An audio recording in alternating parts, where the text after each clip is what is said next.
بسم الله الرحمن الرحيم. الحمد لله رب العالمين والعاقبة للمتقين والصلاة والسلام على سيد الأنبياء والمرسلين سيدنا ومولانا محمد وآله وأصحابه أجمعين. أما بعد فعن جابر بن عبد الله رضي الله تعالى عنه أنه قال قال رسول الله صلى الله عليه وسلم فإن أصدق الحديث كتاب الله وأحسن الهدي هدي سيدنا ومولانا محمد صلى الله عليه وسلم وخير الأمور عوازمها وشر الأمور محدثاتها وكل محدثة بدعة او کما قال علیہ الصلاۃ والسلام.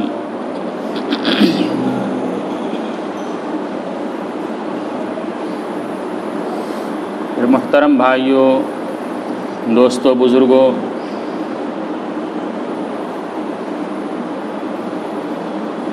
آپ حضرات مختلف بیانات کے اندر ایک لفظ سنتے ہیں، بدعت. یہ فلاں کام بدعت ہے، فلاں عمل بدعت ہے. آج کی اس گفتگو کے اندر بدعت کیا ہے، بدعت کس کو کہتے ہیں، یہ بات آپ حضرات کے سامنے عرض کرنی ہے. میں نے خطبے کے بعد جو حدیث آپ حضرات کے سامنے پڑھی ہے وہ آپ حضرات ہر جمعہ کے خطبے میں سنتے رہتے ہیں، اور اس حدیث کے راوی حضرت جابر بن عبداللہ رضی اللہ تعالیٰ عنہ بھی ارشاد فرماتے ہیں کہ میں نے یہ الفاظ، میں نے یہ مفہوم اور حدیث رسول اللہ صلی اللہ علیہ وسلم سے بار بار جمعہ کے خطبے کے اندر سنا ہے.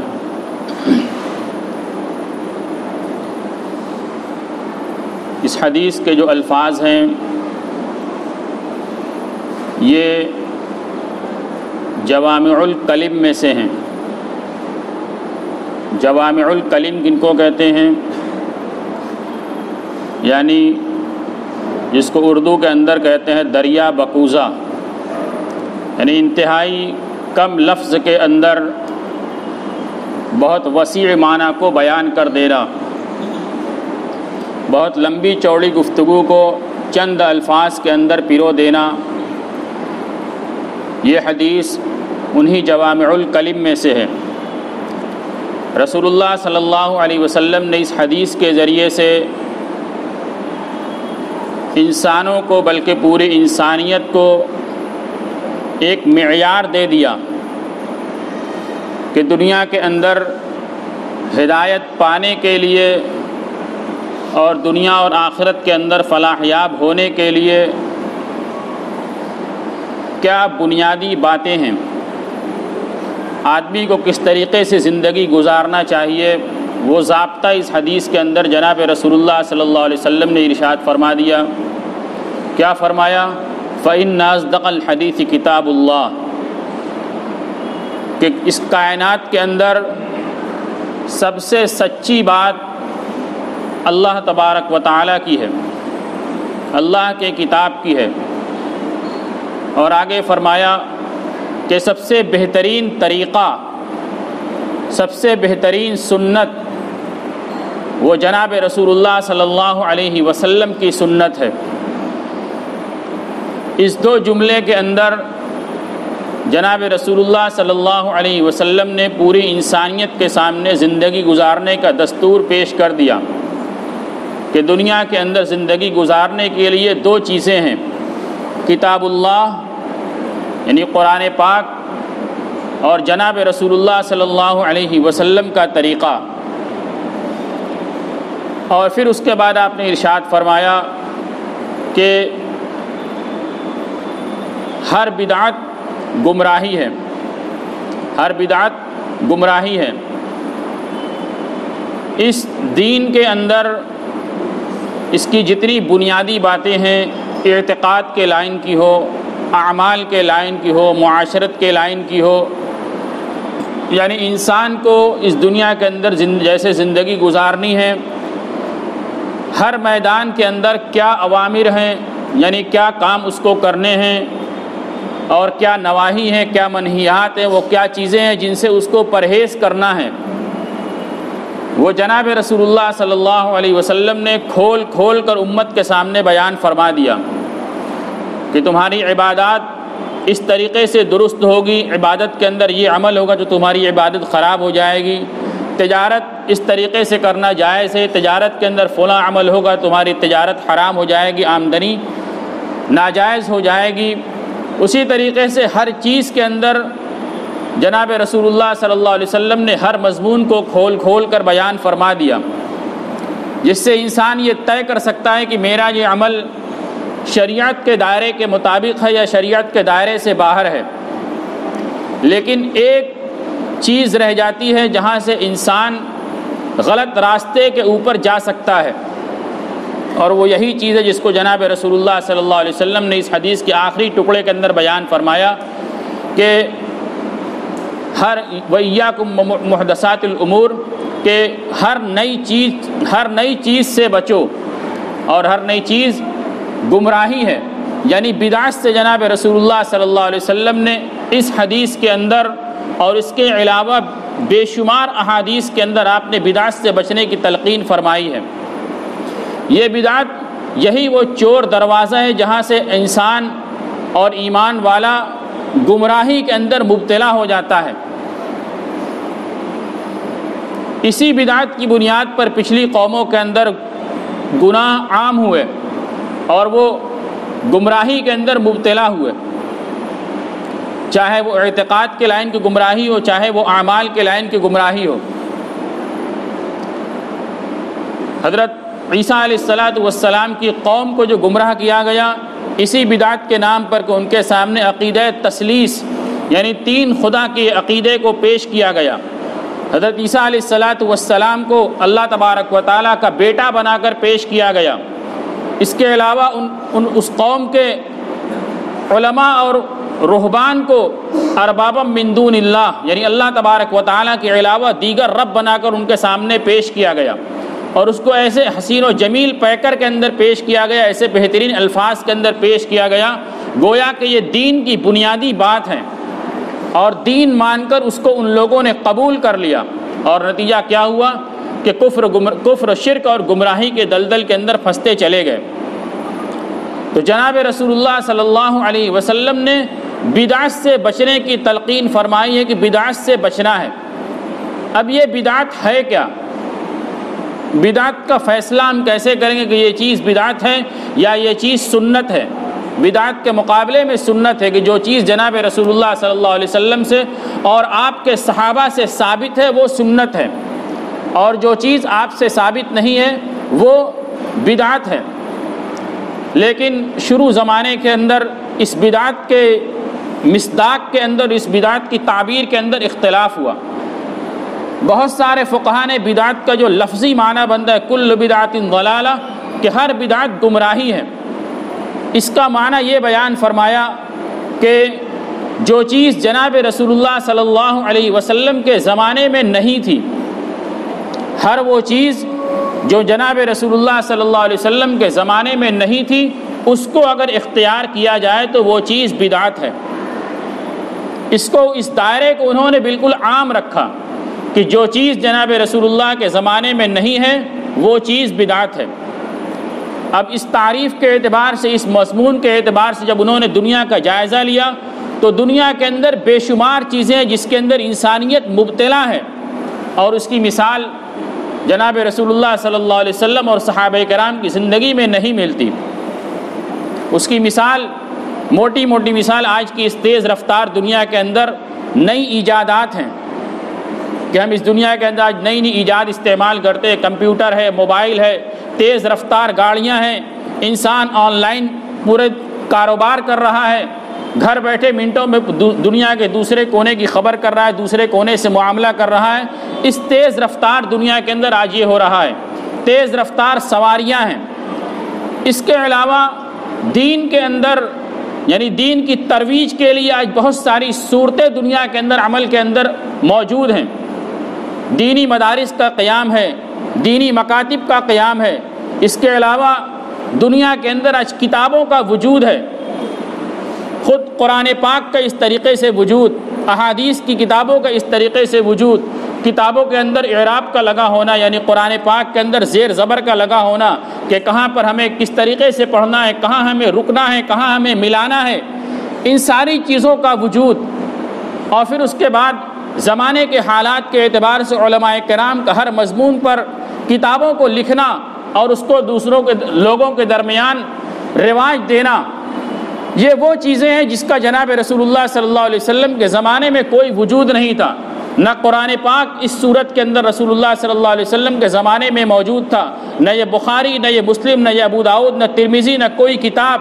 آج دنیا کے اندر سب سے زیادہ پڑھی جانے والی کتاب فضائل اعمال اور بہت ساری کتابیں، اس کا کوئی وجود جناب رسول اللہ صلی اللہ علیہ وسلم کے زمانے میں نہیں تھا۔ نہ اس طریقے سے مدارس تھے، نہ مکاتب تھے، کچھ بھی نہیں تھا۔ تو جب انہوں نے بدعت کا یہ مفہوم نکالا کہ ہر وہ چیز جو جناب رسول اللہ کے زمانے میں نہیں ہے اس کا وجود یہ بدعت ہے، تو یہ ساری چیزیں اس کی زد کے اندر آ رہی ہیں اور دنیا کے اندر رائج ہے، اور دنیا اس کو بلا نکیر کے قبول کر رہی ہے۔ کسی زمانے کے کسی ایک عالم نے بھی، کسی ایک فقیہ نے بھی اس کے اوپر انگلی نہیں رکھی کہ یہ رسول کے زمانے میں نہیں تھی اور آج اس کا وجود ہے، لہٰذا یہ بدعت ہے، کسی نے یہ نہیں بیان فرمایا۔ تو اب بدعت کی کیا تعریف بنے گی، اس مشکل کا حل کیسے ہوگا؟ اس مشکل کے حل کے لیے انہوں نے بدعت کو دو کھانوں میں تقسیم کیا، ایک کا نام رکھا بدعت حسنہ اور ایک کا نام رکھا بدعت سیئہ۔ بدعت حسنہ کا مفہوم یہ بیان کیا گیا کہ وہ چیز جو مسلمات اسلامیہ سے معارض نہ ہو، جن کا اسلام کے اصول کے ساتھ کوئی تعارض نہ ہو، یعنی اس کو عمل کرنے سے اسلام کے کسی بنیادی احکام کے اوپر کوئی ضرب نہ پڑتی ہو، قرآن و حدیث اور دین اسلام کے جو مسلمات ہیں ان کے ساتھ ان کا کوئی ٹکراؤ نہ ہو، وہ چیزیں اگر عمل کے اندر لائی جائیں تو ان کو بدعت حسنہ کہتے ہیں۔ اور اس خانے کے اندر انہوں نے دینی مدارس، دینی خانقاہوں، دینی نظام اور دین کی تبلیغ کے لیے جو طریقہ کار چلتے ہیں، قرآن پاک کو جو مرتب کیا گیا، منظم کیا گیا، اس کے اندر اعراب لگائے گئے، وقف اور اس کے ٹھہرنے اور ملانے کے جو طریقہ بیان کیا گیا، ساری تفصیل، اس کو انہوں نے بدعت حسنہ کے دائرے کے اندر داخل کیا۔ اور وہ چیزیں، وہ بدعات جو اسلام کی بنیاد سے ٹکرا جائیں، اس کو انہوں نے بدعت سیئہ سے تعبیر کیا۔ انہوں نے اس مشکل کا یہ حل نکالا، لیکن علماء کی ایک بڑی تعداد انہوں نے اس تقسیم کو قبول نہیں کیا کہ بدعت کو دو خانوں میں تقسیم کیا جائے، ایک کا نام بدعت حسنہ رکھا جائے اور ایک کا نام بدعت سیئہ رکھا جائے۔ اس تقسیم کو انہوں نے قبول نہیں کیا، بلکہ انہوں نے بدعت کا ایک دوسرا مفہوم بیان فرمایا کہ بدعت اس چیز کو کہتے ہیں جس کو دین بنا کر پیش کیا جائے اور جناب رسول اللہ صلی اللہ علیہ وسلم کے زمانے میں دین کے نام پر اس کی اصل موجود نہ ہو۔ وہ چیز جس کو دین بنا کر لوگوں کے درمیان پیش کی جائے اور اس کی مثال دین کی شکل میں جناب رسول اللہ صلی اللہ علیہ وسلم کے زمانے میں موجود نہ ہو، وہ بدعت ہوگی۔ یعنی اس کے اندر پہلی بات کیا ہے کہ اس کو دین سمجھ کر عمل کیا جائے، اور دوسری چیز کیا ہے کہ دین سمجھ کر عمل کیا جائے اور اس کی کوئی مثال یعنی اس کی کوئی دلیل جناب رسول اللہ صلی اللہ علیہ وسلم کی زندگی میں اور آپ کے صحابہ کی زندگی میں اس کی کوئی دلیل نہ ملے، اس کو بدعت کہتے ہیں۔ اب جب یہ مفہوم نکالا گیا تو آج کے زمانے کے اندر ہم جتنی چیزوں کو استعمال کرتے ہیں، اس ترقی یافتہ دور کے اندر دنیاوی چیزیں جتنی ہم استعمال کرتے ہیں، تیز رفتار سواریاں ہیں، ریل گاڑی ہے، ہوائی جہاز ہے، کاریں ہیں، اسی طریقے سے نئے الیکٹرانک سامان جو ہیں، یہ ساری بتیاں، پنکھے جو لگے ہوئے ہیں، اسی طریقے سے کمپیوٹر اور موبائل اور طرح طرح کی چیزیں جن کو ہم استعمال کرتے ہیں، اس کو دنیا کا کوئی آدمی دین سمجھ کر استعمال نہیں کرتا کہ ہم موبائل استعمال کریں گے تو یہ دین ہوگا، کمپیوٹر استعمال کریں گے تو دین ہوگا۔ کوئی آدمی اس کو دین سمجھ کر استعمال نہیں کرتا، لہٰذا یہ چیزیں بدعت نہیں بنیں گی۔ اس کے بالمقابل دینی مدارس کا وجود، مکاتب کا وجود، دینی کتابوں کا وجود،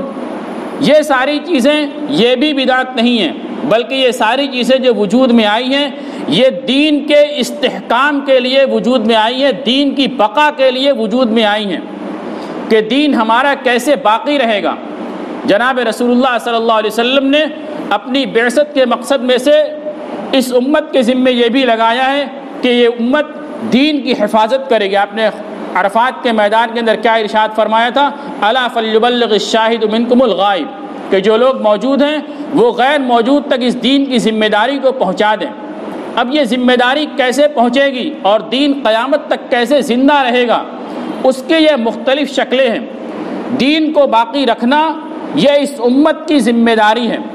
کہ اپنی ذات کے اندر بھی دین کی بقا کی فکر کرے اور لوگوں کے درمیان بھی دین کیسے باقی رہے گا، دنیا میں دین کیسے باقی رہے گا، یہ فکر کرنا اس کے لیے فرض ہے، یہ فکر کرنا اس کے لیے فرض ہے۔ اور جو چیز جس درجے میں ہوتی ہے اس کے لیے وسائل کے استعمال کرنا یہ بھی اسی درجے میں ہوتا ہے۔ جیسے نماز فرض ہے، نماز کے مسائل کو سیکھنا یہ بھی فرض ہوگا۔ دنیا کے اندر جو کام جس درجے میں ہے اس کے لیے اس وسائل کو استعمال کرنا وہ بھی اسی درجے میں ہوگا۔ دین کو باقی رکھنا ضروری ہے، لہٰذا دین کی بقا کے لیے جو طریقہ اختیار کیا جائے گا وہ طریقہ بھی ضروری ہوگا۔ لہٰذا مدارس کا وجود، مکاتب کا وجود، دینی تبلیغ کے طریقوں کا وجود، اس کے لیے کوئی مخصوص طریقہ یہ جناب رسول اللہ صلی اللہ علیہ وسلم کی زندگی کے اندر موجود نہیں کہ یہ اسی طریقے کے اندر دین کی تبلیغ ہوگی۔ کوئی مخصوص طریقہ موجود نہیں ہے، بلکہ ہر زمانے کے اعتبار سے جیسا ماحول ہوگا اس طریقے سے دین کی تبلیغ کی جائے گی۔ اس کو بدعت کہتے ہیں، یعنی ہر وہ چیز جس کو دین سمجھ کر کیا جائے اور جناب رسول اللہ صلی اللہ علیہ وسلم اور آپ کے صحابہ کی زندگی میں وہ چیز دین کی شکل میں موجود نہ ہو۔ اب آج کے زمانے کے اندر جتنی چیزیں ہمارے سامنے موجود ہیں، آج غمی اور خاص طور سے غمی کے موقع پر اور جو اکابرین اس دنیا سے چلے گئے ان کے تعلق سے بے شمار خرافات دنیا کے اندر بدعات رائج ہیں۔ تیجا کی رسم ہو، دسویں کی رسم ہو، 40واں ہو، 60 ہو، برسی ہو، یہ سب بدعت ہیں۔ اس کی کوئی مثال جناب رسول اللہ صلی اللہ علیہ وسلم کی زندگی میں نہیں ملتی۔ نوچندی جمعرات کی رسم ہو، اسی طریقے سے اکابرین کا عرس ہو، حضرت خواجہ صاحب کا عرس ہے، پیران پیر کا عرس ہے، ملنگ شاہ کا عرس ہے، فلانے بابا کا عرس ہے، یہ سارے عرس اس کی شریعت کے اندر اس طریقے سے ان کی مزاروں پر جا کر یہ سارا کام جو کیا جاتا ہے اس کے اندر بنیاد کیا ہے؟ یہ جو عرس کے موقع پر جاتے ہیں کیا یہ صرف ایصال ثواب کے لیے جاتے ہیں، بابا صاحب کا ایصال کرتے ہیں؟ اس کے اندر ان کی یعنی ثواب کی نیت ہوتی ہے کہ ہم یہ کام کریں گے تو ہمیں ثواب ملے گا۔ یہی وجہ ہے کہ نہ کرنے والے کو وہ کیا کہتے ہیں کہ یہ حضرات گستاخ ہیں، اکابرین اولیاء کے انکار کرنے والے، اولیاء اللہ کا نہ ماننے والے، ان کی شان میں گستاخی کرنے والے ہیں، اس کو یہ کار ثواب سمجھتے ہیں۔ ایصال ثواب کرنا اس کو ہم بھی مانتے ہیں کہ دنیا سے ہر جانے والے کے لیے بلکہ رہنے والے کے لیے بھی ایصال ثواب کیا جا سکتا ہے۔ شریعت کے اندر اس کی مثال موجود ہے۔ آپ جو ایصال ثواب کریں گے وہ ایصال ثواب ان کو پہنچے گا، اللہ تبارک و تعالیٰ پہنچائیں گے، لیکن اس کو ثواب کا کام سمجھنا کہ ہم یہ کریں گے تو اس پر ہمیں ایصال ثواب کے علاوہ مزید ثواب ملے گا، یہ چیز بدعت ہے۔ یہی چیز بدعت ہے، آج وہی چیز معاشرے کے اندر رائج ہے۔ اس کے علاوہ گزشتہ ہفتہ آپ حضرات نے 27ویں رجب کے تعلق سے گفتگو سنی، اس کے اندر بھی بے شمار خرافات ہیں، اور آئندہ جو شب برات آنے والی ہے اس کے اندر بھی بدعات ہیں۔ تو میں نے یہ مضمون اس لیے ذکر کیا کہ آپ حضرات ایک زمانے سے بدعت سن رہے ہیں۔ بدعت کہتے کس کو ہے، اس کا مصداق کیا ہے، اس کا معیار کیا ہے، اس کی تفصیل کیا ہے، یہ آپ حضرات کے ذہنوں کے اندر ہونی چاہیے کہ ہر چیز کو بدعت نہیں کہہ سکتے۔ عام طور سے دوسروں کی گفتگو کے اندر یہ چیز آتی ہے، وہ حضرات طنز کرتے ہیں کہ جناب رسول اللہ صلی اللہ علیہ وسلم کے زمانے میں جو چیز موجود نہیں اس کو بدعت کہتے ہیں، تو ریل سے سفر کیوں کرتے ہو، ہوائی جہاز سے سفر کیوں کرتے ہو، موبائل استعمال کیوں کرتے ہو، کمپیوٹر استعمال کیوں کرتے ہو، سب بدعت ہے، رسول اللہ صلی اللہ علیہ وسلم کے زمانے میں نہیں تھا۔ تو بدعت کا یہ مطلب نہیں ہے۔ بدعت کس کو کہتے ہیں؟ اس کا مفہوم یہ ہے کہ ہر وہ چیز جس کو دین سمجھ کر کیا جائے، دین سمجھ کر کیا جائے، یعنی کار ثواب سمجھ کر کیا جائے، اور اس کی کوئی دلیل جناب رسول اللہ صلی اللہ علیہ وسلم کے زمانے کے اندر اور آپ کے صحابہ کے زمانے کے اندر موجود نہ رہی ہو، اس کو اگر دین سمجھ کر کیا جائے گا وہ چیز بدعت ہوگی۔ اللہ تبارک و تعالی ہم سب کو ہدایت یافتہ ایمان والوں میں سے بنائے اور ہر گمراہی سے ہم سب کی حفاظت فرمائے۔ اللہ تعالی عمل کی توفیق عطا فرمائے۔ وآخر دعوانا ان الحمد للہ رب العالمین۔